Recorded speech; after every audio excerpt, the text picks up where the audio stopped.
Asalaamu calaykum dhammaan mu'ashaqiinta xiisaysa Konami ama Efootball meel walba adduunweynaha ka joogtaan ku soo dhawaada muuqaal cusub halkaad iga daawanaysaan waa Yaki Boy Gamer qofka idinla hadlayana waa saaxiibkiin waa walaalkiin Yaki Boy ku soo dhawaada muuqaal cusub muuqaalkan waxaan kugula wadaagi doonaa waxyaabaha beri oo khamiis ah gameka la keeni doono ayaan kula wadaagi doonaa iyo warbixino kale oo ka cusub Efootball ayaan kula wadaagi doonaa intaan muuqaalkan gudaha u sii gelin saaxiib waxaan kaa codsanaa inaad muuqaalkan like sarto channelkana aad subscribe dhahdo gambalelkana aad furato si muuqaal walba aan soo dhigo uu kuu soo gaaro aad iyo aad ay u mahadsan tahay waxaanu saarannahay waddadii aan ku tagi lahayn 6,000 oo subscriber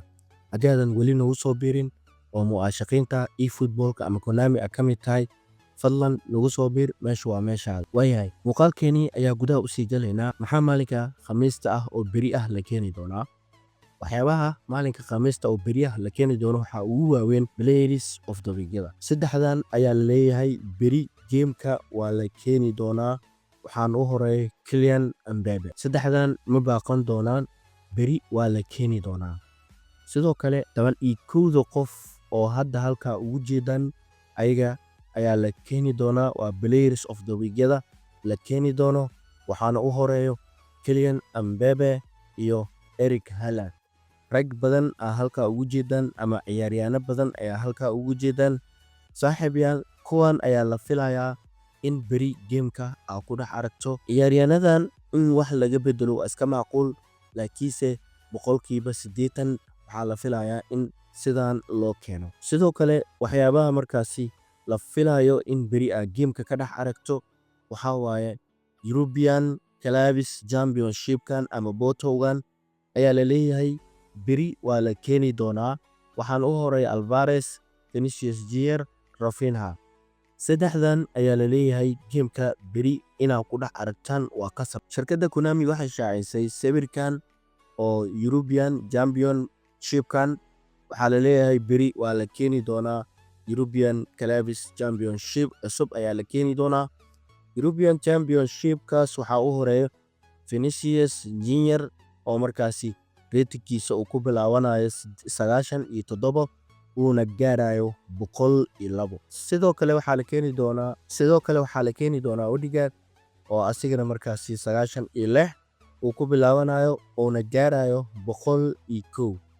sidoo kale waxaa la keeni doonaa Rafael Leao oo asigana ku bilaabanayo 94 ilaa 99 ayuu gaarayo sidoo kale Alvarez ayaa la leeyahay 95 ayuu ku bilaabanayaa wuxuuna gaarayaa 100 sidoo kale Rafinha ayaa asagana la keeni doonaa wuxuuna ku bilaabanayaa 95 ilaa 100 ayuu gaarayaa sidoo kale waxaa la leeyahay Bastoni ninka la yiraahdo ayaa gameka la keeni doonaa wuxuuna ku bilaabanayaa 95 wuxuuna gaarayaa 100 sidoo kale waxaa la leeyahay Neves ayaa asagana gameka la keeni doonaa soo markaasi 94 uu ku bilaabanayo uuna gaarayo 99 sidoo kale Elliot ayaa asigana leeyahay 93 ayuu ku bilaabanayaa 97 ayuuna markaasi gaarayaa 11 qof oo European Clubs Championshipka botowgaas waa raggan oo halkaa ugu jeedaan waxaa u horeeyay Vinicius Junior Odegaard Rafinha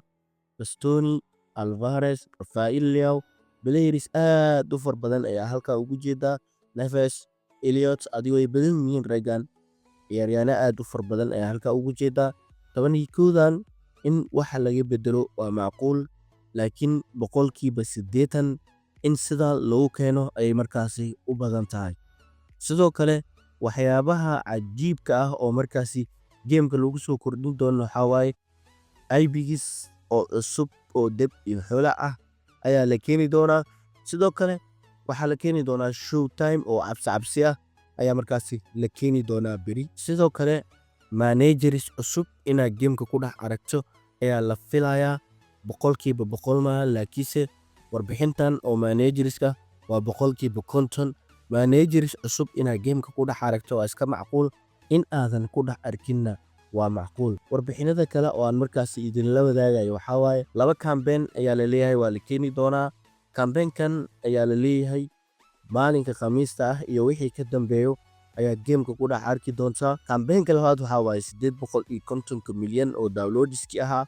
oo shirkadda markaas ay u dabaaldegayso. Waxaa la leeyahay waxay keeni doontaa Bruno Fernandes ayay ku dabaaldegi kartaa oo showtime ah 280 kunis ilaa 120 kunisna way bixin doontaa. Aad iyo aad ay u mahadsan tahay. Intaas ayaan jeclaystay inaan markaas idinla wadaago. Haddii aad muuqaalka dhammaadkiisa aad nala soo gaartay, maxaa diidaa inaad muuqaalkan like saarto, channelkana subscribe dhahdo, gambaleelkana aad furato si muuqaal walba oo aan soo dhigo uu kuu soo gaaro.